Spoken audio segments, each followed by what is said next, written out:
Friends, some of our weekly correspondence. This comes from Wilmington, Delaware. It seems that a Father Henry Miller there on Sunday morning was instructing a group of school children on sacrifice. He talked for about half an hour, and then he said, "What is a sacrifice?" And one boy answered, "A sacrifice is when my mother makes me watch Bishop Sheen and I want to watch the Lone Ranger."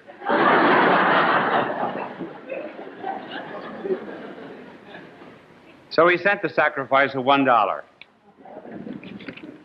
And this comes from Carroll Place, New York, from a Mrs. Jonan, who said that she took her little 3-year-old daughter Mary to church for the first time. She wandered off investigating statues, and finally she came to a place where there were a number of candles before an altar, and she started blowing them out. And then she started to sing, "Happy birthday to you."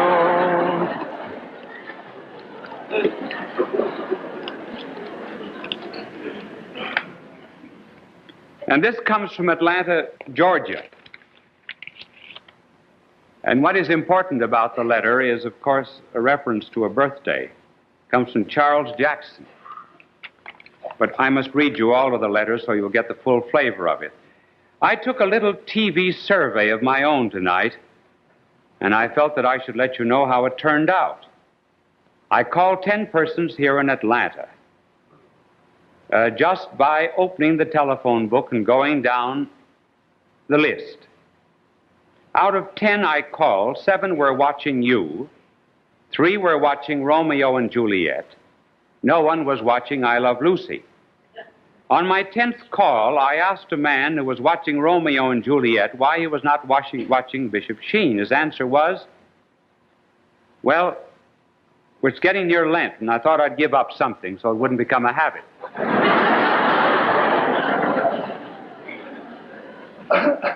And Charles then says, "You were very popular down here in the Deep South. Well, now I better go. Homework calling. And as you say, God love you. Charles." Postscript. "Here is 25 cents for the poor you ate in Africa and Asia. I was going to buy a birthday card for my girlfriend. I hope you understand that this may be the ruination of my romance."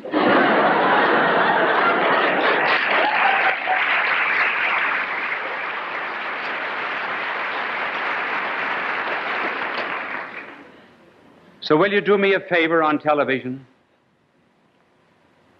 Say, "Happy birthday" to her, please.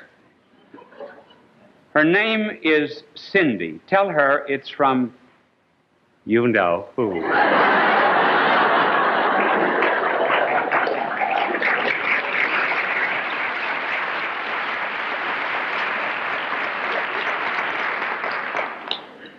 Happy birthday, Cindy. Then this other story. It seems that the Italian government wished the United States government to give them a radar outfit by which they could send down messages to the sea, get the proper reactions back, and locate a school of fish. It would be a great aid to the fishermen. Mrs. Luce, when she was our ambassador to Italy, was asked to get this radar outfit. And she told them this story. It seems that the French government received one of these radar outfits to locate fish. And when the French government sent down a message to the sea, a message came back from the school of fish. They were under the leadership of a giant whale and a tiny little herring. It seems that these two were inseparable, like the Damon and Pythias of the sea. Wherever the whale went, there went the herring. Messages always came back from both until this particular day when the French government sent down a message, only the herring answered. The French government was disturbed. It was getting to be a cabinet crisis. And they said to the herring, "What happened to the whale? Was the whale harpooned when they were taking a movie of Moby Dick? Did it bump its nose against an iceberg? Was it hit by a submarine? Where is the whale?" And the little herring answered, "Am I my blubber's kipper?"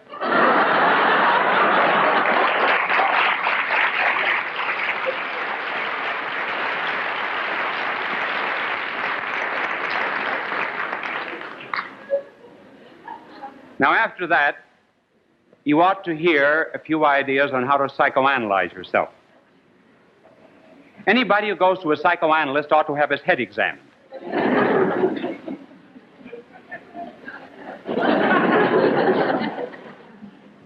So let's examine ours. And we will try to determine what makes a person normal, and also what are the indications that one is becoming not so abnormal as to need a psychiatrist, because where there are serious cases of mental illness, these must be cared for by a psychiatrist, and psychiatry belongs in the domain of medicine, not in the domain of psychology. We're not concerned with those. Now, what is the difference between people who are normal and those who have a tendency to be abnormal? Well, the first difference is this. The normal person has a goal or a purpose in life. Those who are beginning to be abnormal and are losing peace of soul have no goal or purpose in life. First of all, the normal have a goal, just as you would not have a gadget in your house 10 minutes without asking, "What's it for?" So you ask the same thing about life. House is made to live in, a church is a place of worship. So man must have a purpose. And the normal people decide on that before they decide on anything else. And the ultimate normal purpose of man is to be happy. Now, happy in that which constitutes his personality. What man wants as his final goal is life, not life for 5 more minutes, and just enduring life. Secondly, he wants truth, not the truth of geography to the exclusion of science, but all truth. And thirdly, he wants love, not a love that has hate and satiety in it, but an enduring ecstatic love. This is the normal goal of human beings. And perfect life and perfect truth and perfect love is the definition of God. In other words, in seeking happiness is seeking God. Now, there's a principle in philosophy that the first in intention is the last in execution. Suppose you intend to go to Washington from New York. That's first in your intent. But it's the last place you get to, because you have to go through Newark and Philadelphia and Camden and Baltimore before you get to Washington. So too a person has to decide, first of all, what is the ultimate goal of life. In fact, so important is this for people that whenever you sit down in a dentist's chair, before the dentist starts boring you, he has a right to ask you your philosophy of life. Because if your philosophy of life is wrong, he can't be sure that you'll pay your bill. Apropos of a dentist, I heard Red Skelton say not very long ago, he told the story of a Texan who went to a dentist. And the dentist examined his teeth and said, "Your teeth are absolutely perfect." The Texan said, "Drill anyway. You may hit something."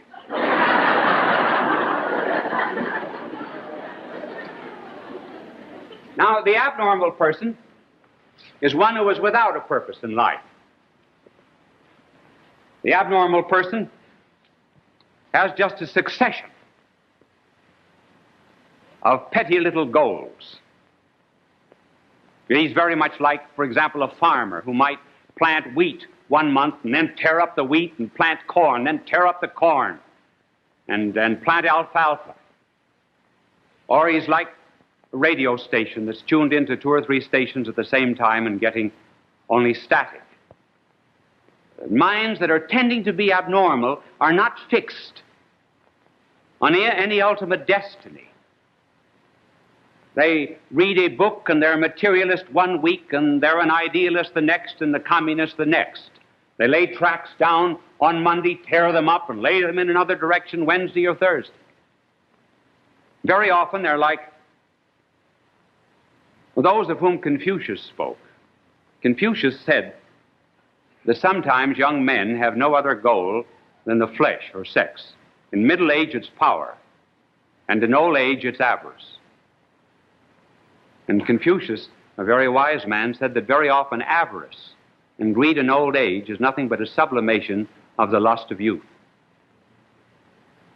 But in any case, these people establish false infinites, misplaced infinites.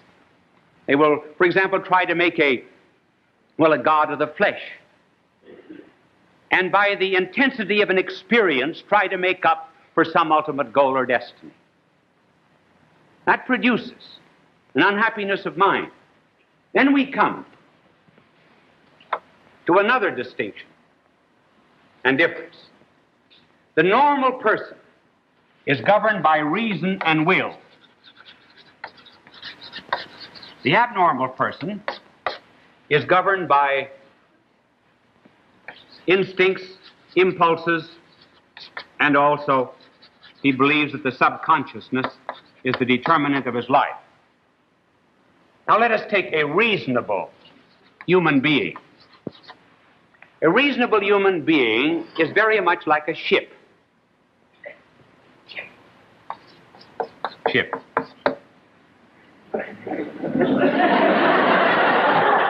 You laugh at me before I get started. I know it's that bad, but I can't help it.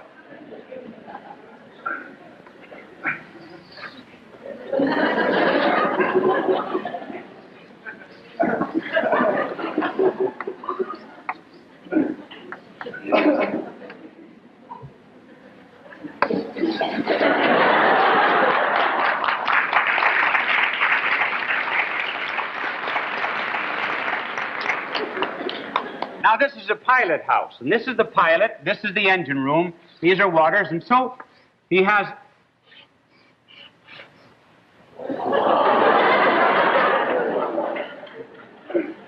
That star looks as if it were out all night.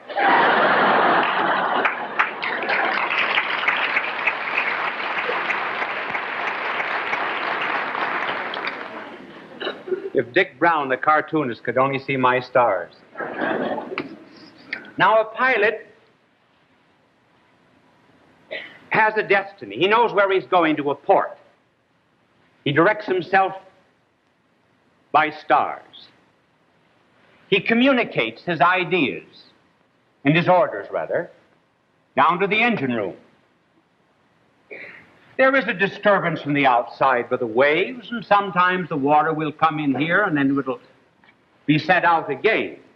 But what is important is the fact that the pilot determines the direction of the ship. In other words, he's got a goal or a purpose. Now, man is like that, a normal man.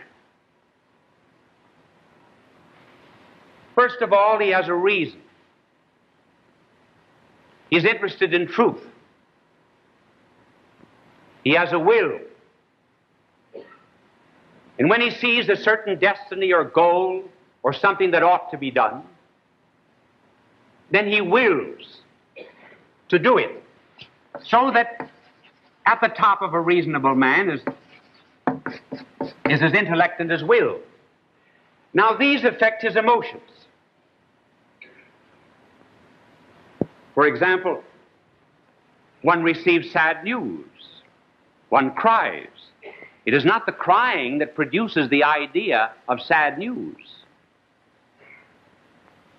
It is rather the idea that affected the emotions. The reason and will cannot always control the emotions directly, but can control the emotions indirectly by diverting thoughts in another direction. It is true that outside influences, the subconscious mind, the waters that get into the boiler, you're affected to a little degree. It is true that social, economic, parental background and influences do in some way affect man, but not seriously. And the combination of these constitute conscience. He has a fine sense of right and wrong. Well, that's the normal being. Now, the abnormal man is quite different from that. And I'm going to ask my little angel, since you laughed at my drawing, I'm going to ask my angel to draw the abnormal person. Oh, there he is already. This is my little angel. And here's the ship upside down. Now, this is a picture of the abnormal mind. Here is the subconsciousness. Here. Here is reason and will, completely submerged. Here are the emotions. What is important for an abnormal person is the subconsciousness. We are determined to be what we are because of something that is buried down in the depths of the mind. This may be part of the heritage of the collective unconsciousness of the human race. So they say. Well, what role does reason play? Reason is only to justify. Find excuses very often for the way that one acts. What is the will? Is that important? No. The will is just an arena where the conflict takes place. So it is the subconsciousness in an abnormal person that completely determines his whole life. Reason and will, therefore, are unimportant. Hence, he's not concerned about objective things. For example, a star, a port. Those do not interest him. He's interested only in finding out what is here in the depths. And that's why he's so keen on analyzing, not thinking out reasons. Hence he will, if he hears a fine piece of music, he's not so much interested in the music, but the way he feels when he hears the music. He watches a drama. He's not particularly interested in the unfolding of the plot. He's interested rather in the way that he feels when he sees the plot unfold. So, you would explain, for example, the fact that you cry when you eat an onion, get near an onion, is because you once were eating an onion and received news that you were disinherited, and you've cried ever since whenever you had an onion.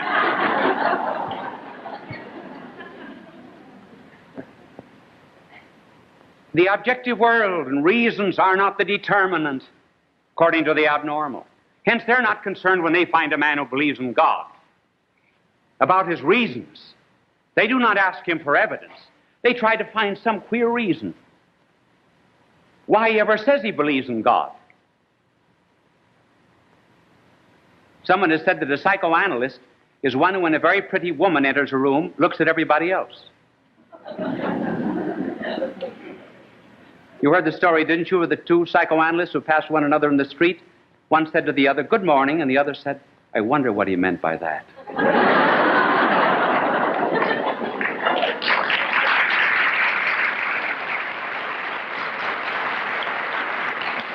And so, they live in a world not of reasons, but they live in a world of dreams.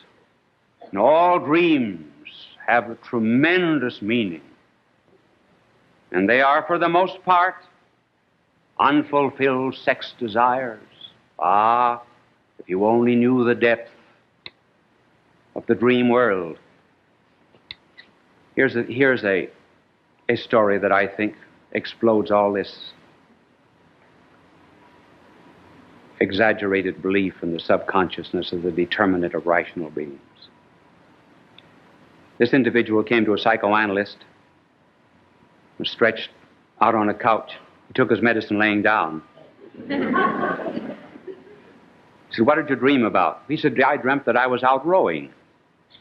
And there came over me a great desire for chocolate, and before I knew it, there were on my lap 2 Hershey bars." Psychoanalyst said, "Identical Hershey bars?" "Yes." "Do you know any people who are identical?" "Yes." He said, "There are some twins that pass my house every day. Identical twins, aged about 22, 23. How are they dressed?"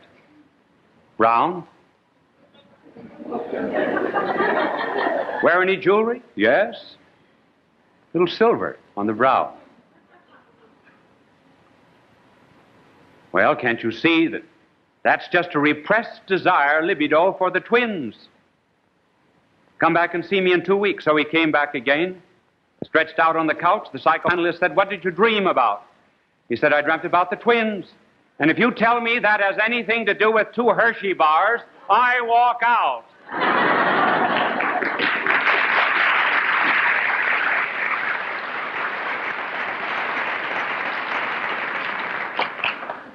And the third difference is that the normal person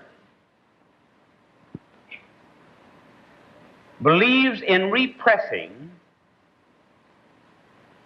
the excesses of the lower instincts in order to express his reason and his will and his potential for divine grace. So there is a repression, to be true. There is also a repression for the abnormal. But the repression here is not of the lower instincts.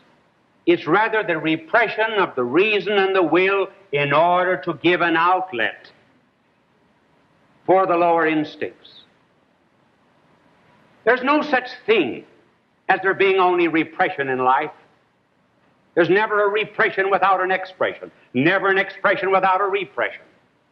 For example, an alcoholic man represses his love of alcohol. He's expressing, for the moment, a consideration for his wife. If he represses a consideration and love for his wife, he's expressing his alcoholism. You never have one without the other. Here's the repression of what is base and low. And not because any passions or instincts are wrong. None of them are wrong of and by themselves. It's only the excesses of them that are wrong. And one does it why? One does it on account of love. There's something one loves more. One loves the nobler, so one sacrifices that which is lower. And here, on the contrary, there is a repression of reason, moral law very often, in order to express the lower instincts. And the argument that such an abnormal person will give is, well, it's natural, isn't it? Shouldn't one follow one's nature? Certainly one should.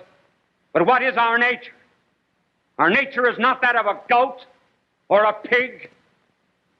Our nature is rational. We're human beings,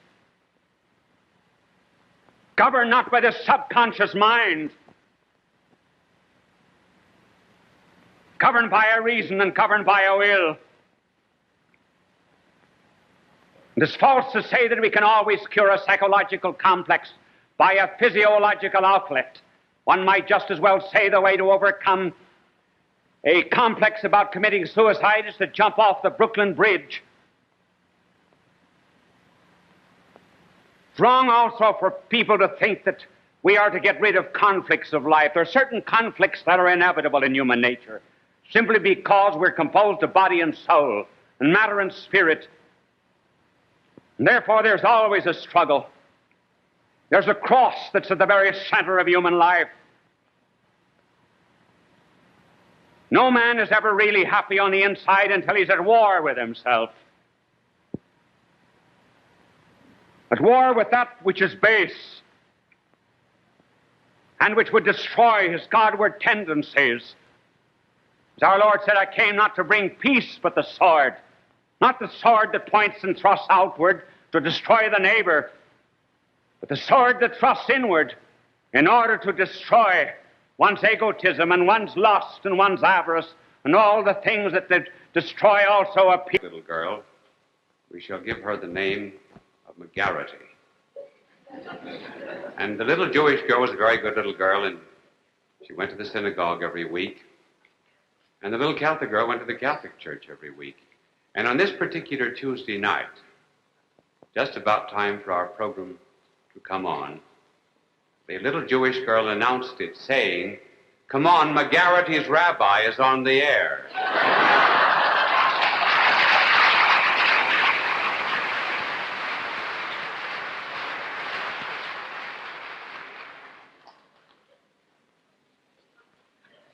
Our subject for this evening is education.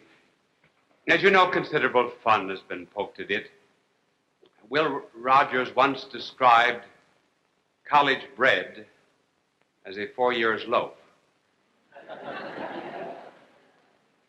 There was a humorist in the last century who said that being a widow for 2 years is far better than a college education. And Robert Hutchins, formerly of the University of Chicago, said that the reason we give sheepskins to college graduates is in order to cover up their intellectual nakedness. These are, of course, very extreme views on education. But every one of us, of course, regrets that we had not studied more when we were in school. I got into considerable difficulty a year or two ago on television just by saying, I thought in mere fun, that I spent 4 years in the 3rd grade. And from that time on, many fathers and mothers have written in protest saying that they can't induce their children to study. They said, I was in the 4th grade for 3 years, and why shouldn't they be in the flunk year after year? But as I said, we do regret that we had not studied harder, particularly when we go to France. And here we study book French, and we go over there, and somehow or other they never speak book French in Paris. You get mad because the horses and dogs understand French, and you don't. So the American always shouts. He feels the reason the French do not understand him is because he doesn't speak loud enough. And about the only one who can understand American French in Paris is some other American. But our concern with education is not so much the vocational or professional side of it, but just a general philosophy of education with particular reference to colleges and universities. Now, the general aim of education is to train the whole man, the intellect and will, not just the mind alone. We went into a store to buy a suit of clothes, we would not take a suit that had only one sleeve. And you bought a pair of shoes, you'd want toes in it unless you wanted to be in style. And so with education. But tonight we're only going to talk about the intellect. Perhaps some other time we may talk about the will. Now, the intellect, if it is to be properly trained, should be developed along these 3 lines. First of all, an educated man will seek truth. Secondly, he will have a correlation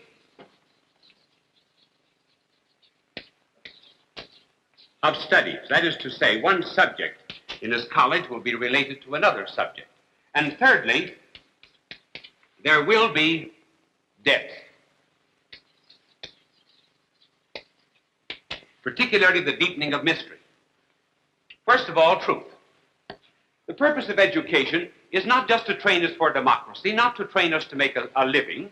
The purpose of education is to acquaint us with truth. Truth about everything. Truth in a certain sense is narrowing. I know. Before you go to school, you're free to believe that Shakespeare was born in 208. And then you have to believe that he was born in 1564 and died in 1616. I hope that's right. I haven't looked that up. That just came right out of my unconsciousness. And we have to know the truth of science, the truth of literature, and above all, the truth of man. We're not able to serve democracy unless we are true human beings. We cannot make a living, for example, as an engineer, unless we know the truths of engineering. Beyond all these particular truths, the one basic truth that we have to learn is, of course, the truth of our own existence. We would not have a gadget in our house 5 minutes without knowing the meaning of that gadget.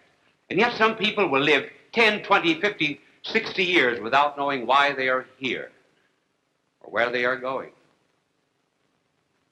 And when life is meaningless, it's very dull.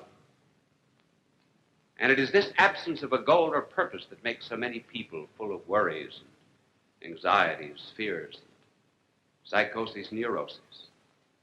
After all, what's the use of living unless we know the purpose of living? Therefore, the first thing that education should give us is, what is the truth about a man? Why was he made? We will not develop that in detail. His ultimate purpose, when all other purposes are satisfied, is to attain perfect life and truth and love, which is the definition of God. Now, why is truth important? There is a principle in psychology that is called ideo-motor. That means that every idea has a kind of emotive power. It tends to work itself out into act. Suppose you're at a football game. You're in the stands where you can see the plays readily. And from this superior position of yours, you see a fullback swinging around right end. But you see an opening around tackle. And so you move this way. You had the idea in your mind, and the idea worked itself out into act. As a matter of fact, every idea that we do have tends to some kind of expression. That is why very often our actions betray our ideas. Some say it doesn't make any difference what you believe, it all depends upon how you act. That is nonsense, because we act upon our beliefs.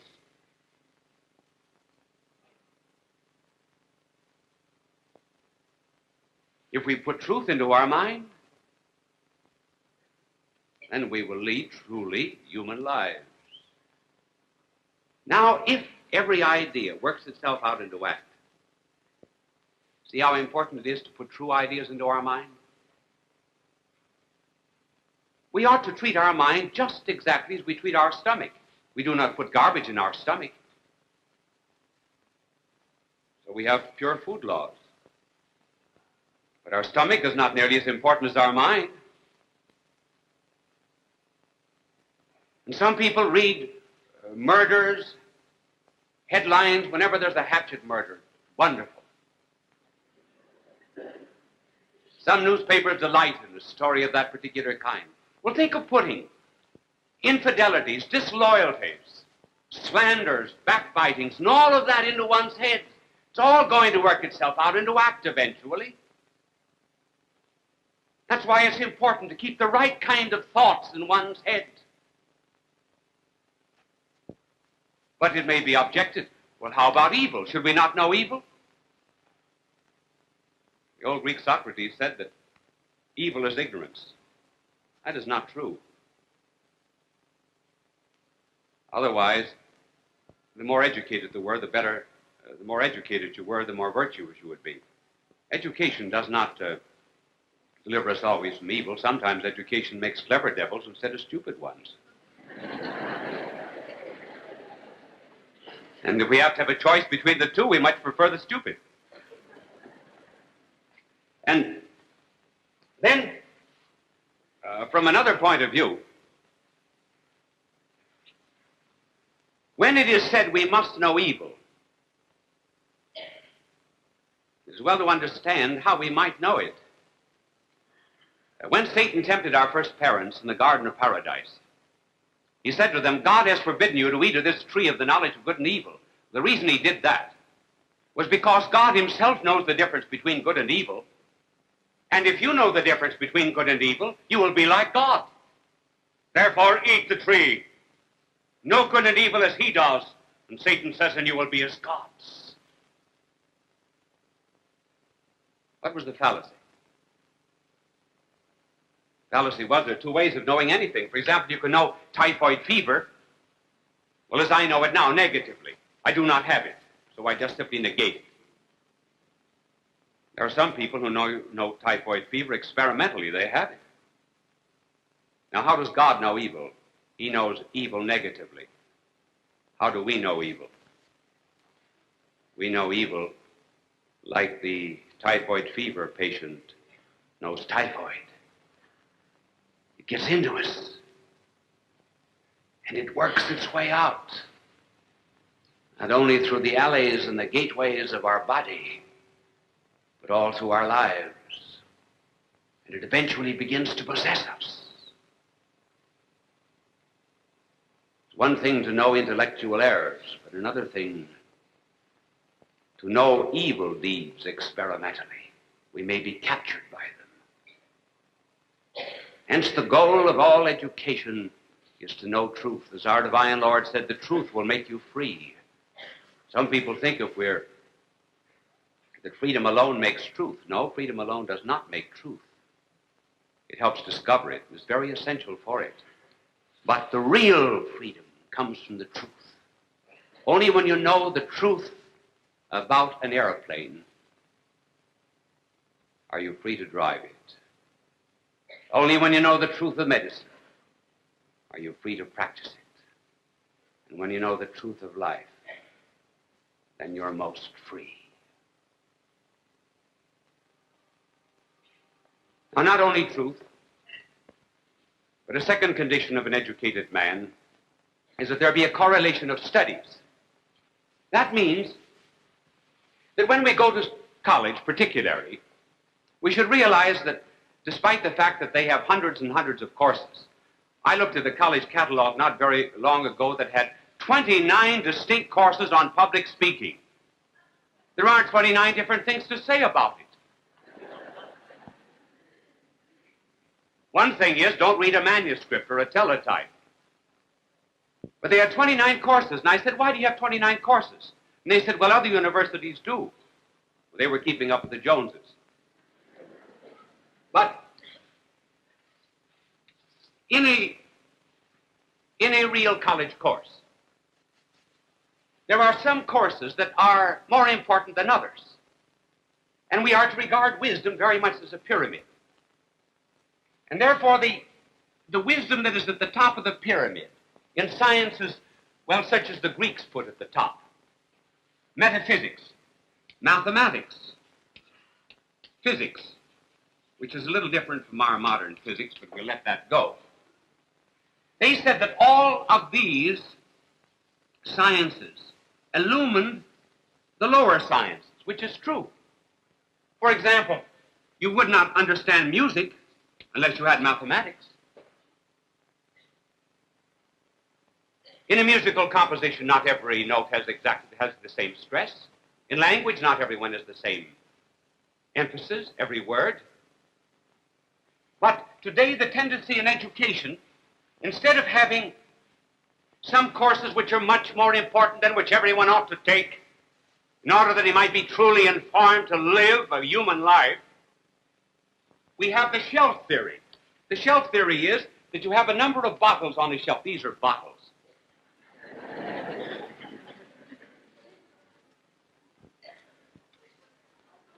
The camera will stand back when I draw, please.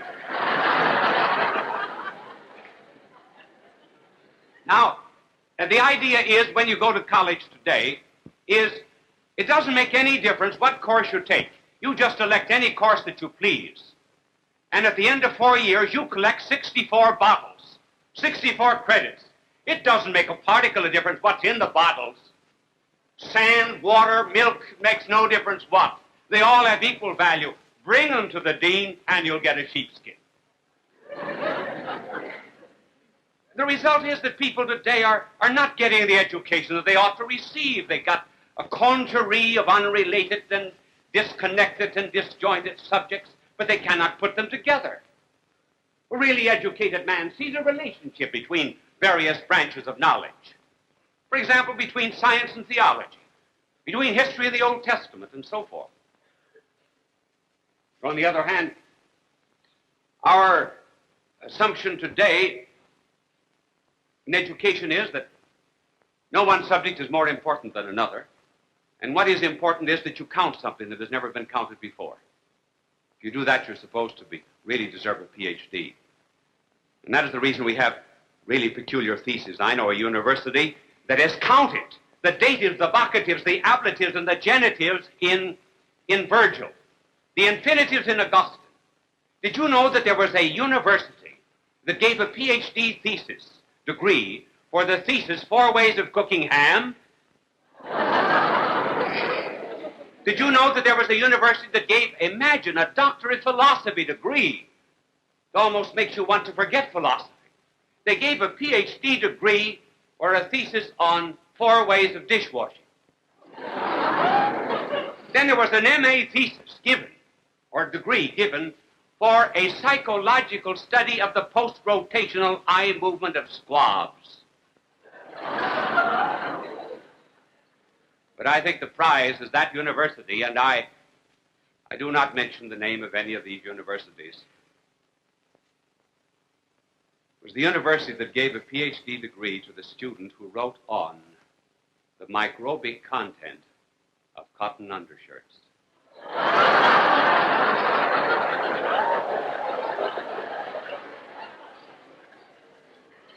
Can't you imagine the student all the time working, slaving on that thesis till he got it done?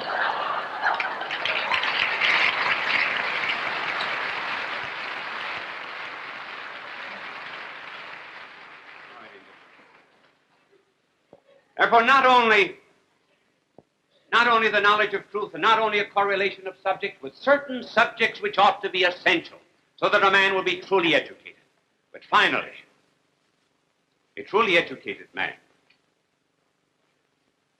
will also have a philosophy of life. That is to say, he will be so educated that he will deepen the mystery of things, increase his knowledge of one particular thing. Here's an example of increasing knowledge. Take, for example, the atom. Now, a man who's truly educated would know that the atom in the 19th century was considered as homogeneous, like a billiard ball, all matter. Then we developed our knowledge, deepened it. We found that at the center was a positive charge of electricity, and round about were negative charges called neutrons. Then we discovered that this was a kind of a miniature of the solar system. And in the center was the sun, which corresponded to the proton, and round about, corresponding to neutrons, were Mercury, Venus, Earth, Mars, Jupiter, Saturn, Uranus, Neptune, the various planets. Oh, yes, now that the dog show is on, Pluto.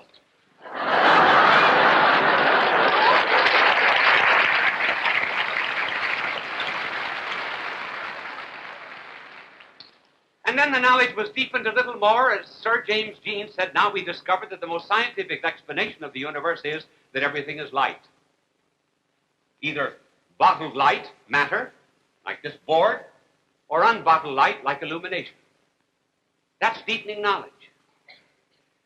Today, the tendency in education, instead of deepening the mystery, is to make substitutions.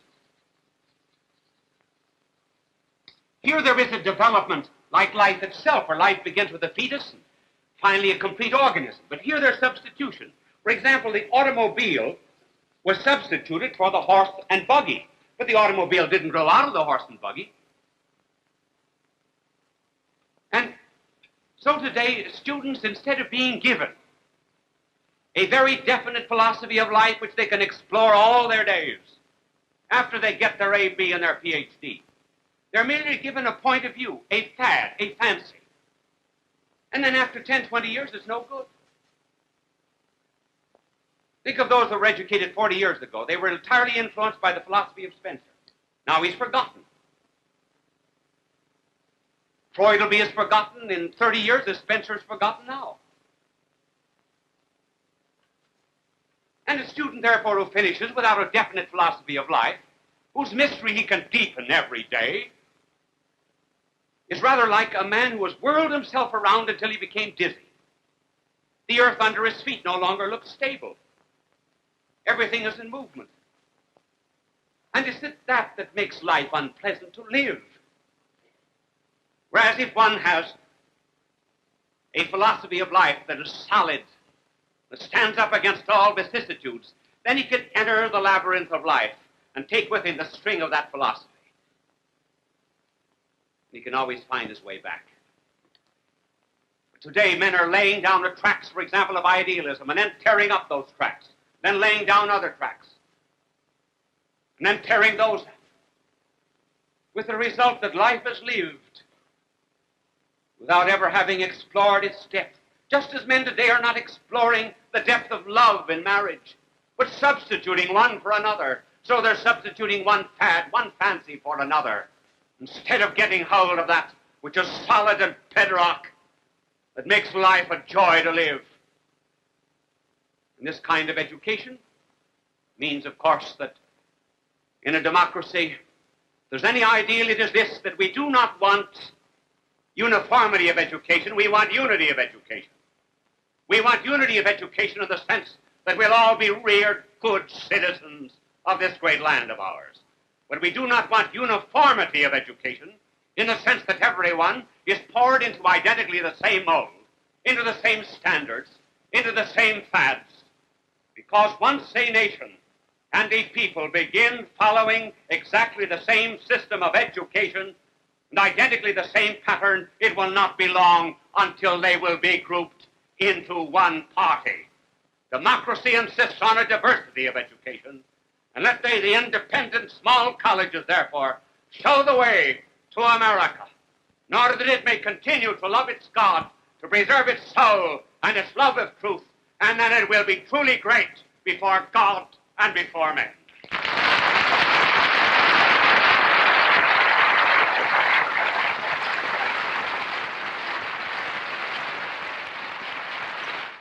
People of all faiths recognize Bishop Fulton J. Sheen as one of the greatest communicators of the 20th century. He was born in El Paso, Illinois, in May of 1896.